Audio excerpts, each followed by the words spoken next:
ठीक है, तो आरंभ करते हैं। आज दूसरा दिन है। कल हम लोगों ने श्रवण किया था वेद व्यास जी के विषय में और कुछ थोड़ा सा सनातन गोसाई पाद जी के विषय में। आज हम श्रवण करेंगे कल जहाँ पे हमने क्लास को बीच में छोड़ा था। वॉइस क्लियर आ रही है, नहीं आ रही है? क्लियर है प्रभु जी। क्लियर, ठीक है। तो भगवान कृष्ण आज सुदामा से मिले हैं द्वारका में।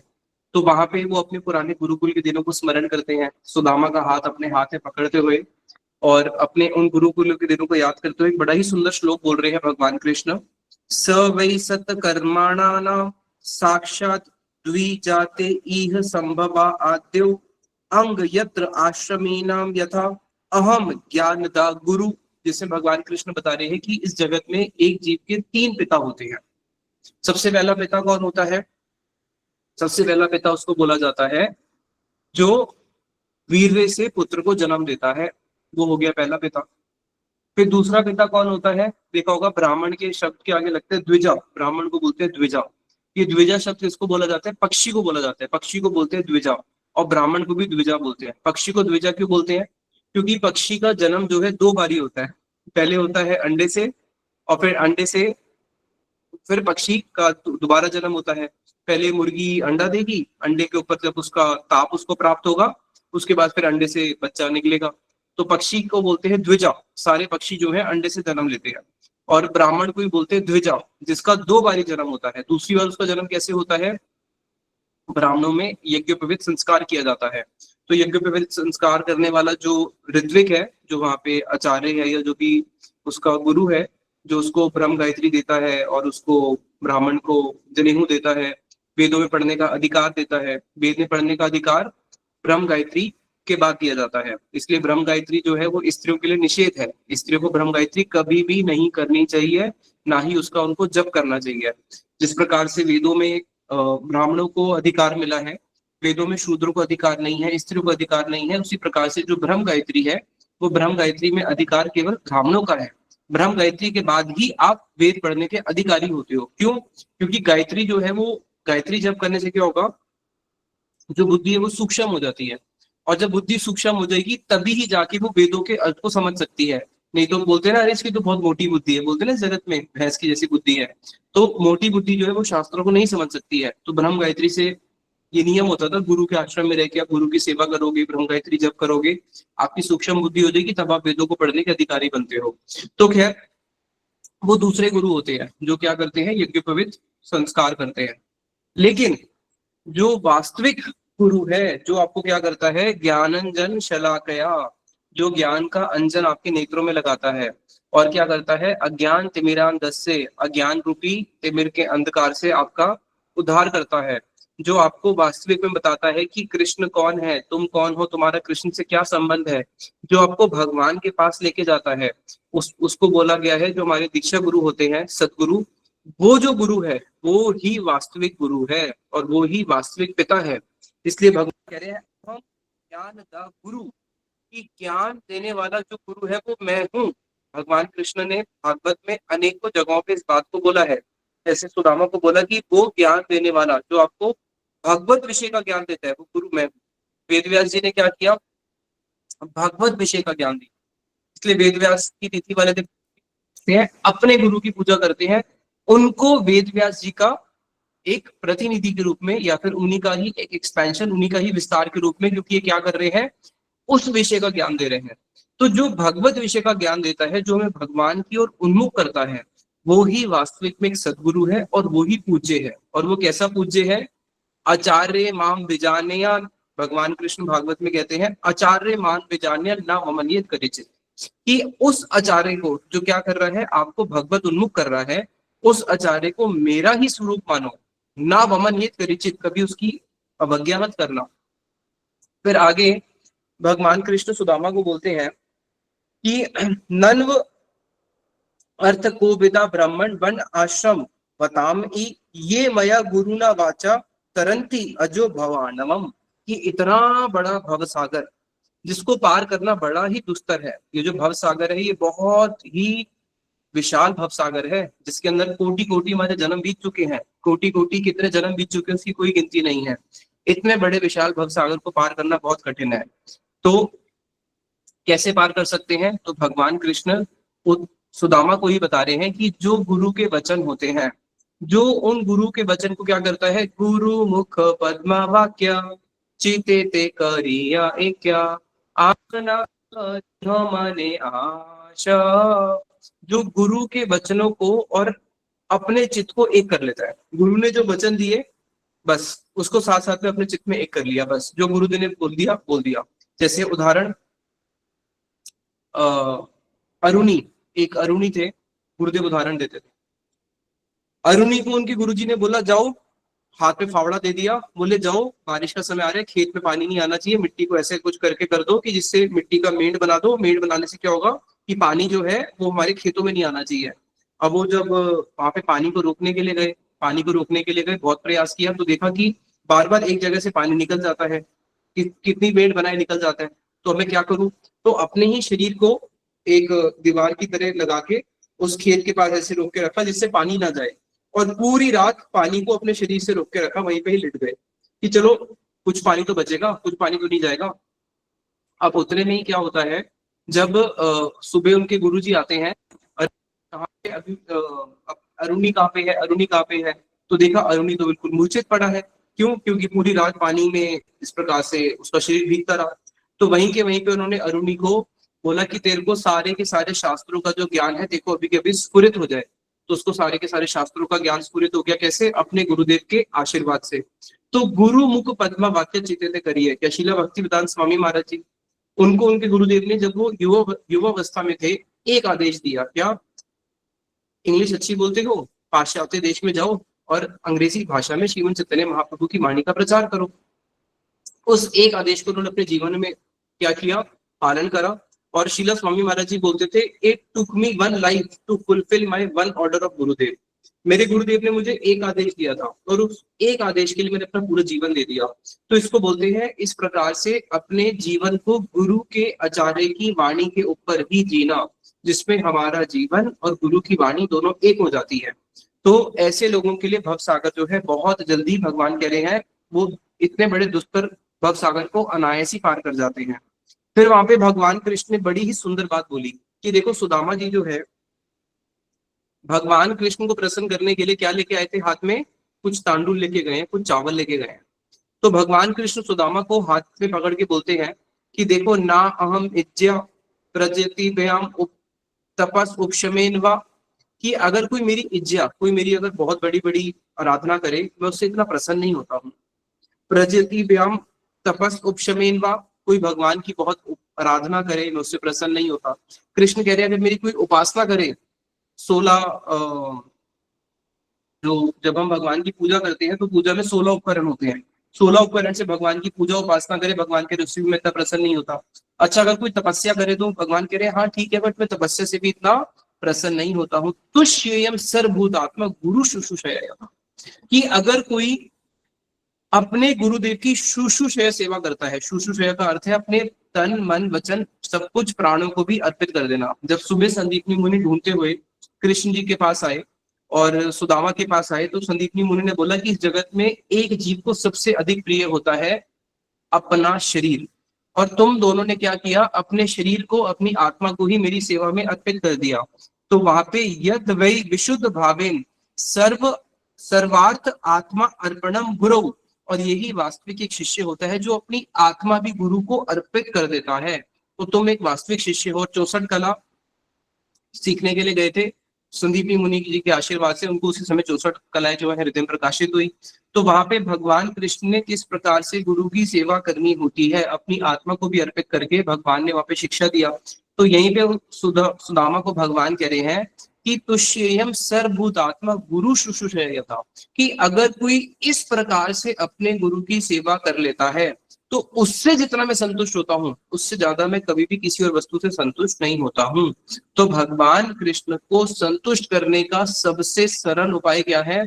अपने गुरु की शुश्रूषया, गुरु सेवा करना, यानी कि अपना सर्वस्व देके भी अपने गुरु की सेवा करना, और उससे भगवान जो अजीत है वो भी जीत लिए जाते हैं। इसलिए हमारे श्रीला विश्वनाथ चौधरी ठाकुर जी बोलते हैं कि भक्ति के बहुत सारे अंग हैं, श्रवणम, कीर्तनम, विष्णु स्मरणम, पाद सेवनम, अर्चनम, वंदनम, दास्यम, सख्यम, परिचरणम, आत्मनिवेदनम। फिर 64 भक्ति के अंग बताए श्रील रूप गोस्वामी जी ने। लेकिन ये भक्ति के जितने भी अंग हैं, ये सारे के सारे अंग हैं, अंगी नहीं है। अंगी क्या है? गुरु सेवा। गुरु सेवा जो है वो अंगी है, और बाकी सारे के सारे उसके अंग हैं। जैसे शरीर, शरीर में अंगी कौन है? आत्मा। अगर आत्मा ही शरीर से निकल जाए, किसी की आंखें बहुत अच्छी हो, किसी का शरीर बहुत बलवान हो, तुष्ट पुष्ट हो, किसी काम का है, किसी काम का नहीं है, लेकिन आत्मा है तो आंखें कमजोर भी है तब भी चलेगा भाई, शरीर ज्यादा तुष्ट पुष्ट नहीं है तब भी चलेगा। तो शरीर में मूल मूल अंगी क्या है? आत्मा। उसी प्रकार से भक्ति का जो जितने भी अंग है, उसका मूल अंगी ही गुरु सेवा है। बाकी सारे के सारे अंग उसके पीछे पीछे चलते हैं। दूसरा बताया कि भक्ति के जो बाकी अंग है वो किसी ना किसी और अंग की अपेक्षा रखते हैं। जैसे मान लो आप यज्ञ कर रहे हो, अगर आप यज्ञ कर रहे हो तो यज्ञ में आहुति दे रहे हो। अब आहुति किसकी अपेक्षा रख रहा है? आहुति अपेक्षा रखता है मंत्र की। मंत्र किसकी अपेक्षा रखते हैं? मंत्र का उच्चारण सही होना चाहिए। तो वहां पे इस भक्ति के जितने भी अंग है वो कहीं ना कहीं किसी ना किसी के साथ कनेक्टेड है, पूर्ण स्वतंत्र नहीं है। लेकिन एक भक्ति का ऐसा अंग जो कंप्लीट स्वतंत्र है, जो किसी पे भी और किसी भी अंग की अपेक्षा नहीं रखता, और वो है केवल और केवल गुरु सेवा। इसलिए श्रीमद चैतन्य महाप्रभु ने बोला था, गुरु सेवक है मान्य अमार। कि जो गुरु सेवक है, जिसने गुरुदेव की सेवा करी है, वो तो मिली भी पूज्य है। तो इसलिए भक्ति के अंदर जो सबसे महत्वपूर्ण वस्तु है वो क्या है? आदौ गुरु पद आश्रय। जब भक्ति के अंगों का पालन, 64 अंगों का वर्णन करना शुरू किया, तो सबसे पहला अंग क्या बोला श्रील रूप गोस्वामी जी ने? हमारे पुराण में है, आदौ गुरु पद आश्रय। भाई स्टार्टिंग तो यहीं से ही होगा। कहां से होगा? गुरु पद आश्रय। जब तक किसी जीव ने गुरु पद आश्रय नहीं किया, बाकी वो किसी भी अंग का पालन करते रहे, वो सारे के सारे जो अंग है, अंग ही नहीं होगा तो हम क्या करेंगे? तो वो अंग, सारे के सारे अंग जो है कुछ फल नहीं दे पाएंगे। इसलिए यहाँ पे भगवान कृष्ण ने बताया कि किस प्रकार से एक जीव के लिए सबसे मुख्य है गुरुदेव की सेवा करना। अब जब हम गुरुदेव की सेवा करते हैं तो गुरु, यही विधि है, भगवत गीता में बताया गया है, तद विधि प्राणिपते परिप्रश्नेन सेवया। ये विधि है। क्या विधि है? तद विधि। भगवान बोल रहे हैं, देखो ये विधि है क्या? प्राणिपतेन परिप्रश्नेन सेवया। कि आप प्रश्न पूछने के अधिकारी कब बनते हो? आज आप देखोगे तो कितने सारे लोग आते हैं गुरु के पास, बहुत सारे प्रश्न पूछ के चले जाते हैं, गुरुदेव उत्तर भी दे देते हैं, लेकिन उस प्रश्न पूछने से और उत्तर से कोई ज्यादा हृदय में परिवर्तन आने वाला नहीं है। एक व्यक्ति प्रश्न पूछने का अधिकारी भी कब बनता है? जब वो गुरु की सेवा करता है, सेवा करता है और प्रणिपात होता है उनके पास, संपूर्ण रूप से शरणागत होता है, तब जाके वो जो प्रश्न पूछता है, और उस समय सेवा करने के बाद जो उसको उत्तर मिलता है, वो उत्तर उसके हृदय में प्रकाशित होता है। जैसे मैं आपको एक उदाहरण देता हूँ, बड़ी सुंदर कथा आती है। दो ऋषि थे, भारद्वाज ऋषि, भारद्वाज ऋषि, एक गोत्र ना भारद्वाज गोत्र, और एक थे रैब्य ऋषि। तो रैब्य ऋषि और भारद्वाज ऋषि दोनों आपस में एक वन में रह के भगवान की आराधना किया करते थे, और दोनों ही एक दूसरे की आपस में सहायता करते थे। सुबह शाम कथा करना, कीर्तन करना, हमेशा भगवान की आराधना करना, फूल लेके आना, भगवान की माला बनाना। अब दोनों इस प्रकार से भजन करते करते कुछ समय के बाद जो रैब्य ऋषि थे, उनके यहाँ पे दो पुत्र की प्राप्ति होती है, और भरद्वाज जी को एक पुत्र की प्राप्ति होती है। भरद्वाज जी को जो पुत्र हुआ उसका नाम हुआ यवाक्री, और जो रैब्य ऋषि के दो पुत्र हुए अरबसु और पूर्वसु। अब ये जो रैब्य ऋषि थे, ये भक्ति के साथ साथ में थोड़ा कर्म कांड के प्रति भी इनका झुकाव था। कर्म कांड की यज्ञ करा देना, अनुष्ठान कर देना, तो कर्म कांड के प्रति इनका रुझान होने के कारण लोग इनके पास आते थे। अब लोग इनके पास आते थे तो भैया मेरा पुत्र नहीं हो रहा, मेरे घर में ये समस्या है, वो समस्या। तो सारी समस्याओं का समाधान करना तो स्वाभाविक बात है।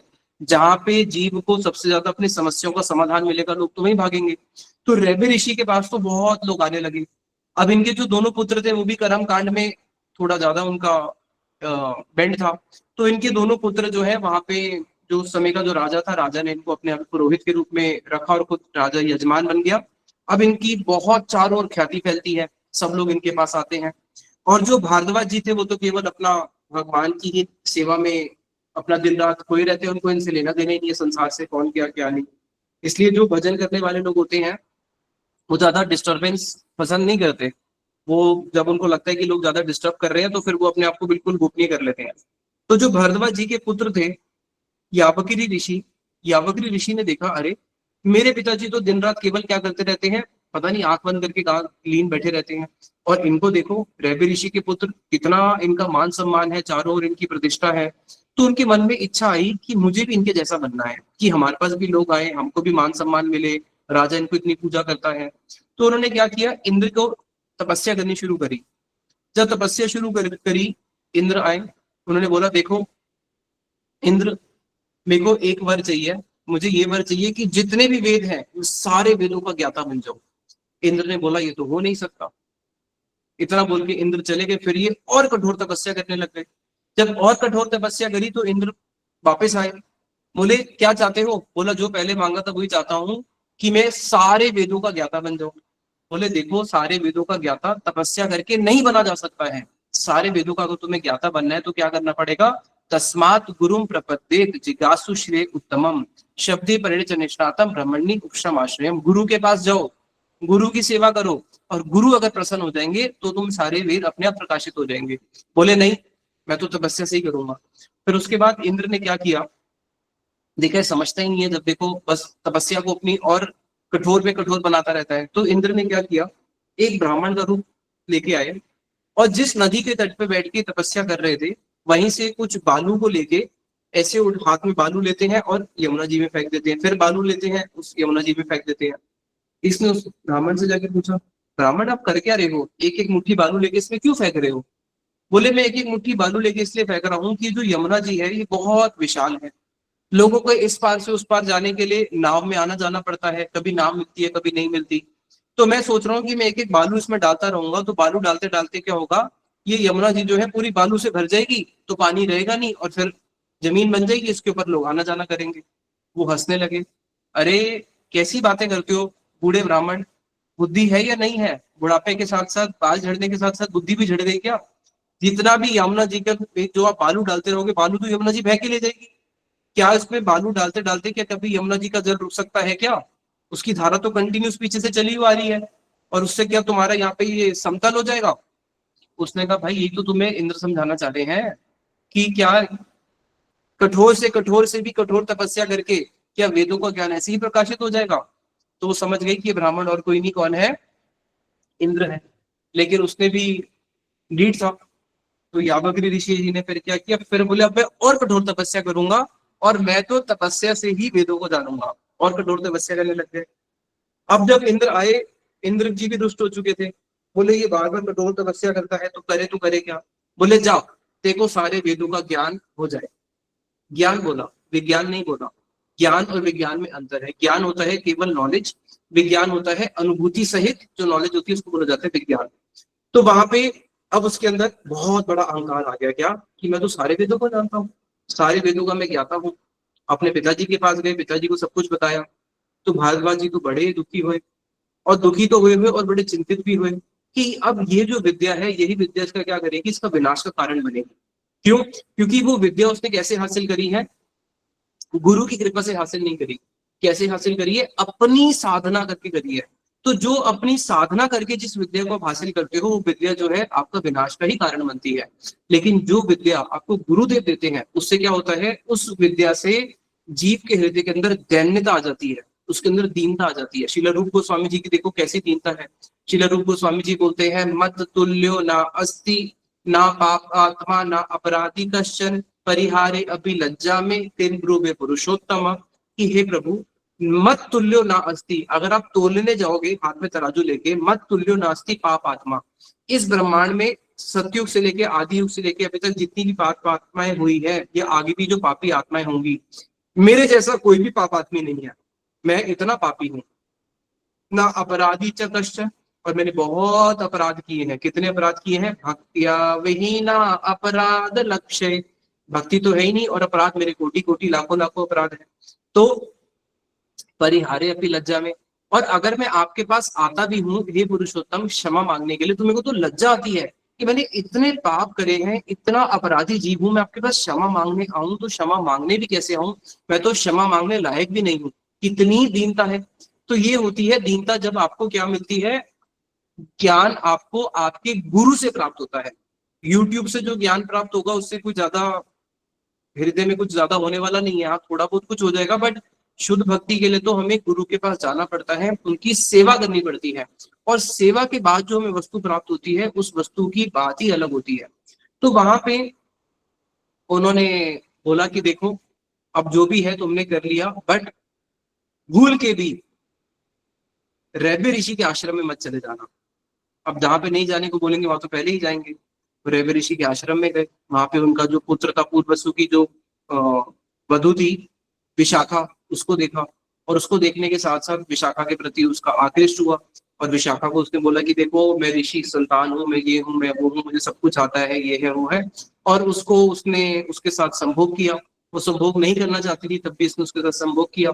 उतने में जब रैबे ऋषि वहां पे आए और उन्होंने देखा कि मेरी पुत्र वधु इतनी घबराई हुई क्यों है, सारा कुछ बताया, तो वहीं पे ही उन्होंने श्राप दिया कि जा अभी के अभी ये व्यक्ति जो है मर जाए।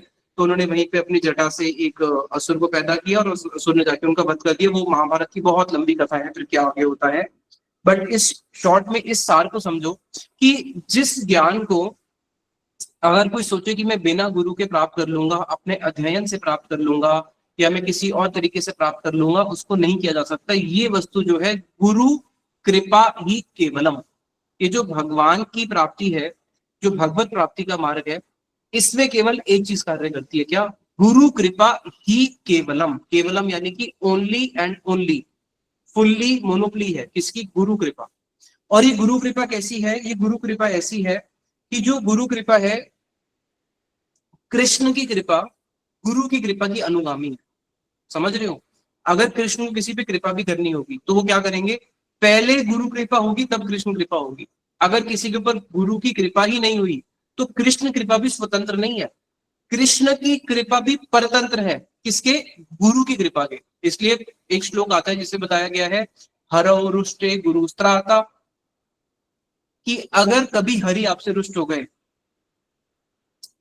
कृष्ण कभी रुष्ट भी हो गए, कोई दिक्कत नहीं है, गुरु है ना, गुरु अगर प्रसन्न है तो वो हरि को मना लेंगे।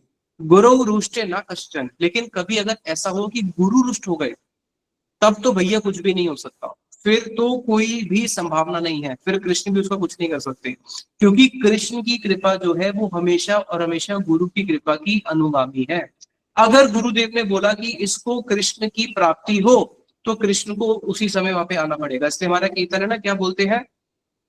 अमितो कंगाल कृष्ण कृष्ण बोली, दाई तव पाछे पाछे, कृष्ण से तो मार कृष्ण दीते पारो, कृष्ण से तो मार कृष्ण दीते पारो, कि कृष्ण से तो मार, कृष्ण आपकी फुल एंड फाइनल 100% आपकी संपत्ति है, कृष्ण से तो मार, कृष्ण दीते पारो, तुम ही कृष्ण को दे सकते हो।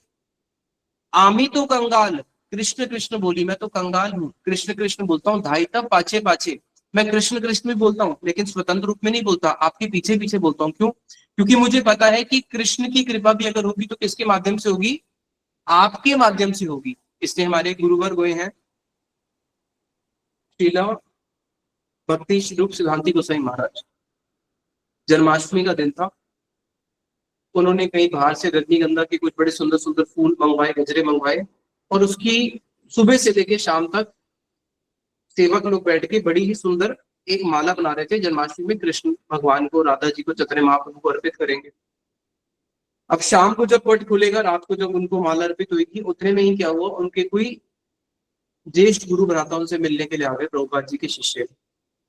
जब वो मिलने के लिए आए तो देखा भी यहाँ पे कोई माला नहीं है। अब इतने सीनियर वैष्णव आए हैं तो उनको सम्मान तो देना है, सम्मान देना है तो माला देनी पड़ेगी। अब उनको माला कैसे दें?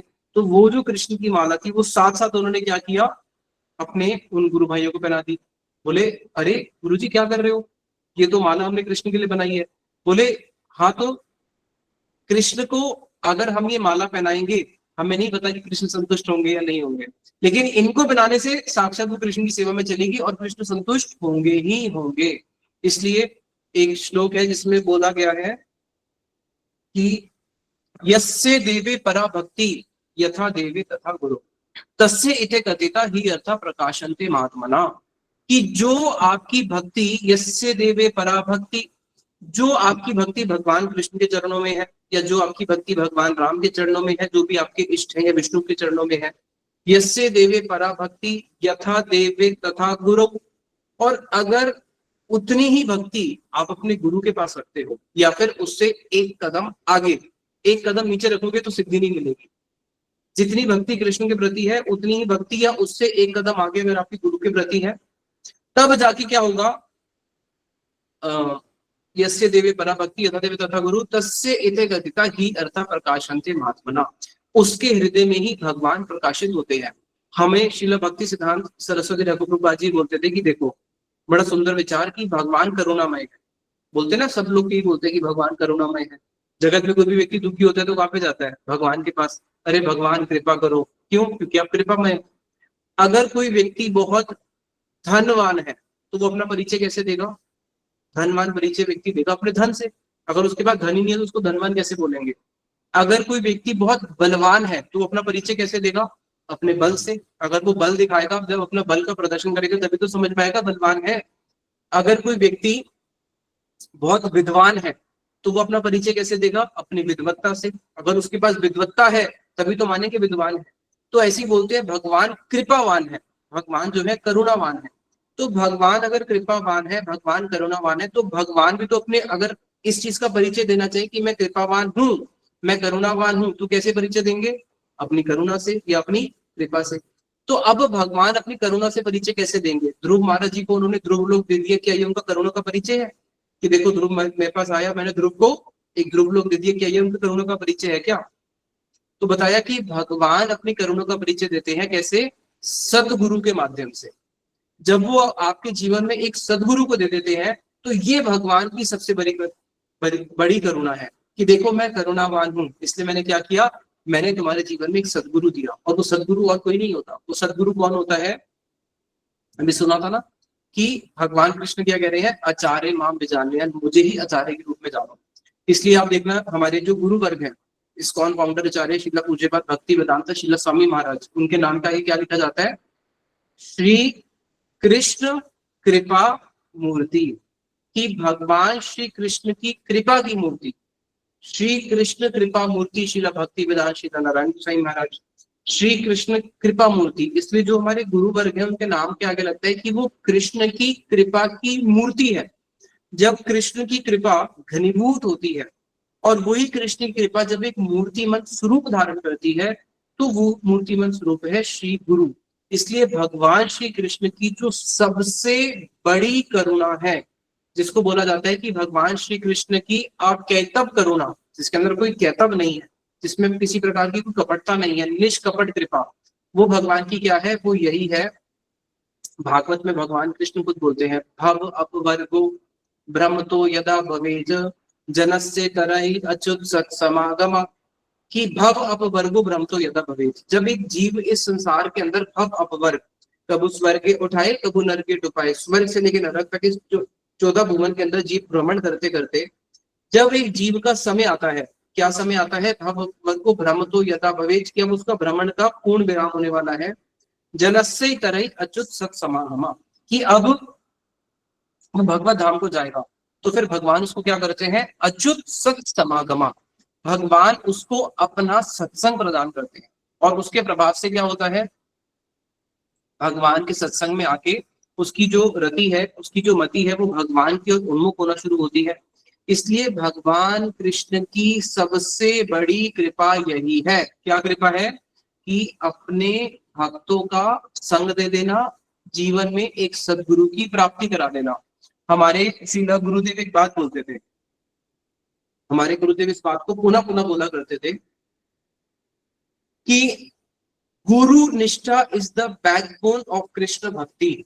कि कृष्ण भक्ति की जो बैकबोन है, कृष्ण भक्ति की जो रीढ़ की हड्डी है, वो क्या है? गुरु भक्ति, गुरु के प्रति निष्ठा। अगर किसी के अंदर वैष्णवता देखनी है, जैसे अगर हमें थर्मामीटर होता है ना, थर्मामीटर से क्या करते हैं? बुखार चेक करते हैं, भाई कितना फीवर है, उसके अनुसार पे दवाई दी जाती है। तो ऐसे ही किसी की अगर वैष्णवता चेक करनी है तो क्या थर्मोमीटर है? उसकी गुरु निष्ठा, कि उसकी अपने गुरु में निष्ठा कितनी है। कृष्ण की निष्ठा से चेक नहीं होगा, उसकी भगवान की निष्ठा से चेक नहीं होगा, चेक होगा उसकी गुरु की निष्ठा कैसी है। इसलिए भगवान का सेवक और गुरु का सेवक, दोनों में से ज्यादा महान कौन माना जाएगा बताओ? गुरु सेवक महान माना जाएगा। उसका उदाहरण है, इसका उदाहरण है, प्रत्यक्ष उदाहरण है। हमारे परम गुरुदेव बोलते थे, भक्ति प्रज्ञान श्रील केशव गोस्वामी महाराज जी, इसका प्रत्यक्ष उदाहरण है श्रीमद भागवतम। श्रीमद भागवतम में 88,000 ऋषि बैठे हैं। कौन है वो 88,000 ऋषि? शौनकादि ऋषि जो है 88,000 ऋषि। और यहाँ पे सूत गोस्वामी, तो ये 88,000 ऋषि उनसे कथा सुन रहे हैं। क्यों कथा सुन रहे हैं? क्योंकि ये कौन है? सूत गोस्वामी जी जो है वो गुरु सेवक है, और ये 88,000 ऋषि जो है ये हरि के सेवक है। तो 88,000 हरि के सेवक के ऊपर भारी है कौन? एक गुरु का सेवक। यानी कि गुरु सेवक जो है हरि सेवक के लिए भी पूज्य हो गया।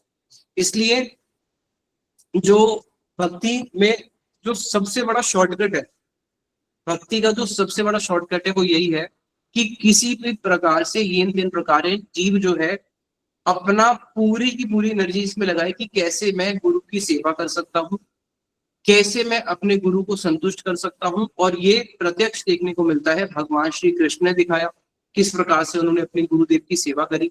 और सुदामा को बोल भी रहे हैं कि मेरे को अगर किसी ने प्रसन्न करना है तो क्या? तो शेयम सर्वभूतात्मा गुरु शुश्रूषया, कि गुरु की सेवा से जितना मैं संतुष्ट होता हूँ, इस जगत का ऐसा कोई साधन नहीं है जो मुझे उतना संतुष्ट कर सके और उतना मुझे अपने वश में कर सके। इसलिए अब हम गुरु को प्रसन्न कैसे करेंगे, गुरु को संतुष्ट कैसे करेंगे? अब यहाँ पे एक प्रश्न उठता है। जब यहाँ पे प्रश्न उठता है तो सबसे पहले जीव के मन में जब ये बात आ जाती है कि हाँ मुझे गुरु को संतुष्ट करना है, मुझे गुरु की सेवा करनी है, तो गुरु की सेवा अपने मनमाने भाव से नहीं होती। गुरु, इस जगत में अगर हमें किसी की भी सेवा करनी है तो हमें क्या करना पड़ता है? पहले उसके मन को समझना पड़ता है। अगर हमारे घर पे कोई खाना खाने के लिए आ रहा है, जो चीज मुझे अच्छी लगती है मैं वो बनाऊंगा, या जो चीज उसको अच्छी लगती है वो बनाऊंगा, जो वस्तु उसको प्रिय लगती है वही बनाएंगे, स्वाभाविक बात है। उसी प्रकार से जब किसी के मन में आता है कि हाँ मुझे गुरुदेव को संतुष्ट करना है, तो सबसे पहले वो गुरुदेव के मनोभिष्ट को जानता है कि गुरुदेव का मनोभिष्ट क्या है, और उनके मनोभिष्ट को जान के जो सेवा करी जाती है वो सबसे उत्तम गुरु सेवा होती है, जिसको करा श्रील रूप गोस्वामी जी। इसलिए रूप गोस्वामी जी के प्रणाम मंत्र में क्या आता है? श्री चैतन्य मनोभिष्टम स्थापितम येन भूतले, कि श्री चैतन्य महाप्रभु के मन को जानने वाले श्रील रूप गोस्वामी, उन्होंने क्या किया? श्री चैतन्य मनोभिष्टम, वो चैतन्य महाप्रभु के मनोभिष्ट को जानते थे कि उनका मन का अभिष्ट क्या है, और इसलिए उन्होंने उनके मन के अभिष्ट को जान के उनकी सेवा करी। श्री चैतन्य मनोभिष्टम स्थापितम येन भूतले, उन्होंने इस भूतल पे, इस धरातल के अंदर उनके मनोभिष्ट को संपूर्ण करा और उसको जान के उन्होंने सेवा करी। तो जब एक जीव सरेंडर होता है, जैसे ही वो शरणागत होता है, तो शरणागत होने के साथ ही साथ उसके हृदय में क्या गुरुदेव का मनोभिष्ट है वो अपने आप प्रकाशित होता है, और तब जाके जो सेवा करी जाती है वो सबसे उत्तम गुरु सेवा मानी जाती है। इसलिए कितने सारे लोग आए जिन्होंने श्रील भक्ति सिद्धांत सरस्वती ठाकुर प्रभुपाद जी को प्रसन्न करने के लिए दिन रात एक करा और दिन रात बहुत मेहनत भी करी, लेकिन वो प्रभुपाद जी के हृदय को जीत नहीं पाए।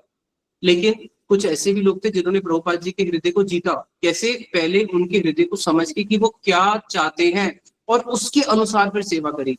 तो जब हम इस बात को जान लेंगे कि मेरे गुरुदेव का मनोभिष्ट क्या है, और फिर जो सेवा करी जाती है वो सेवा होती है जो भगवान और गुरु को क्या करती है? अपनी ओर आकृष्ट कर लेती है। श्री कृष्ण आकर्षति, ऐसा जो कृष्ण को भी अपनी ओर आकर्षित कर लेती है। तो इसलिए हमें पुनः पुनः उन भक्तों का संग करना है इस भक्ति के मार्ग में जिन भक्तों का संग करने से हमारी गुरु निष्ठा बढ़ती रहे। कृष्ण को हमने नहीं देखा, कृष्ण को हम में से किसी ने नहीं देखा। जिसको हमने देखा ही नहीं है उससे प्रीति कैसे होगी? जिसको हमने देखा ही नहीं है हम उसकी सेवा भी कैसे कर सकते हैं? लेकिन हाँ, हमने एक को देखा है। हमारे श्रील परम गुरुदेव बोलते थे, रोते रोते इस बात को बोलते थे कि मेरा कोई चैतन्य महाप्रभु से प्रयोजन नहीं है, मेरा कोई प्रयोजन जो है कृष्ण से भी नहीं है, मेरा प्रयोजन जो है राम जी से भी नहीं है। क्यों? जब राम जी इस धरती पे आए थे तब भी मैं धरती पे कहीं ना कहीं तो था। जीव आत्मा है, आत्मा का तो स्वभाव है, आत्मा का क्या है? ना जायते मर्यायते ना कदाचित ना अयम भूतवा भविता वा ना भूये अजय नित्य शाश्वतोयम पुराणो ना हन्यते हन्यमाने शरीरे। न त्वेम अहु जातम न सम न त्वम न इमे जनाधिपा, कि अर्जुन कभी ऐसा नहीं हुआ कि तुम नहीं थे मैं नहीं था, या ये नहीं थे, ना च भविष्यम अतः परम, और भविष्य में भी कभी ऐसा नहीं होगा कि तुम नहीं होगे, मैं नहीं होंगे, राजा नहीं होंगे। तो पहले भी तुम एग्जिस्ट करते थे, आज भी करते हो, आगे भी करोगे। तो जब राम जी आए थे तभी तुम एग्जिस्ट करते थे। तो क्या राम जी ने हमारा उद्धार किया? नहीं किया। राम जी के तो बहुत सारे भक्त थे, इतनी सारी वानर सेना भी थी, किसी ने हमारा उद्धार किया? नहीं किया। भगवान कृष्ण आए, 100 करोड़ गोपियों के साथ रास किया, द्वारका में गए, कितना कुछ हुआ। यहाँ तक कि असुर सकल पाइनु चरण विनोद था कि लो बसी, बड़े बड़े असुरों का भी उद्धार कर दिया, लेकिन तब भी हमारा उद्धार किया नहीं किया। इसलिए हमारे राम जी से भी क्या प्रयोजन, हाथ जोड़ के हमारा उनसे भी कोई प्रयोजन नहीं है। श्रीमद चैतन्य महाप्रभु आए, जब श्रीमद चैतन्य महाप्रभु आए, उन्होंने तो क्या किया, महाप्रभु ने तो पूरे की पूरी प्रेम की बाढ़ लेके आ गए। कंगाले खाइया नाचिया गाइया बजाइया कर ताली, जो कंगाल लोग थे वो भी नाचने लगे, गाने लगे। देखिए शमन त्रास पाइया कपाट अनिलो द्वारे, महाप्रभु ने तो पूरी की पूरी प्रेम की बाढ़ लेके आए, पूरा ब्रह्मांड उसमें बीत गया। और जब जो शमन शमन उसको बोलते हैं यमराज जी को, यमराज जी ने जब देखा कि चारों ओर ऐसी प्रेम की बाढ़ आई हुई है, तो यमराज ने अपने द्वार बंद कर दिए। जब चैतन्य महाप्रभु की लीला चल रही थी, कोई भी यमलोक नहीं गया। लेकिन तब भी क्या चैतन्य महाप्रभु की लीला में भी हमारा उद्धार हुआ क्या? हमारा तो नहीं हुआ। तो हमारा उद्धार किसने किया? किसने हमें समझाया कि हम कौन है? कौन हमें कृष्ण की इस भक्ति के मार्ग में लेके आया? किसने हमें हरि नाम दिया? सतगुरु, हमारे गुरुदेव ने। तो इसलिए मेरा राम जी से प्रयोजन नहीं है, कृष्ण से प्रयोजन नहीं है, महाप्रभु जी से भी नहीं है। मेरा जो एकमात्र प्रयोजन है वो किससे है? श्री गुरु से, अपने गुरुदेव से। और कि गुरु कौन है हमारे? यद्यपि अमार गुरु चैतन्य दास, तथापि आमी जानी इह ताहर प्रकाश। यद्यपि मेरे गुरु कृष्ण के ही दास हैं, चैतन्य महाप्रभु के ही दास हैं, लेकिन फिर भी मैं उनको किस रूप में देखता हूं? कि ये उनके ही प्रकाश हैं। उनके दास तो है ही हैं, लेकिन साथ ही साथ में उनके ही प्रकाश हैं।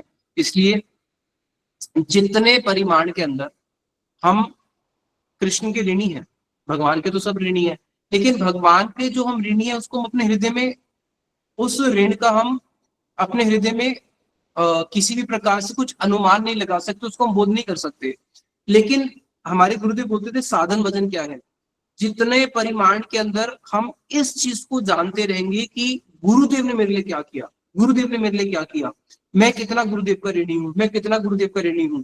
जितने परिमाण के अंदर हम अपने गुरुदेव का ऋण अपने हृदय में बोध करते रहेंगे, उतना ही हमारा साधन भजन आगे बढ़ता रहेगा, उतनी ही हमारी गुरु भक्ति आगे बढ़ती रहेगी।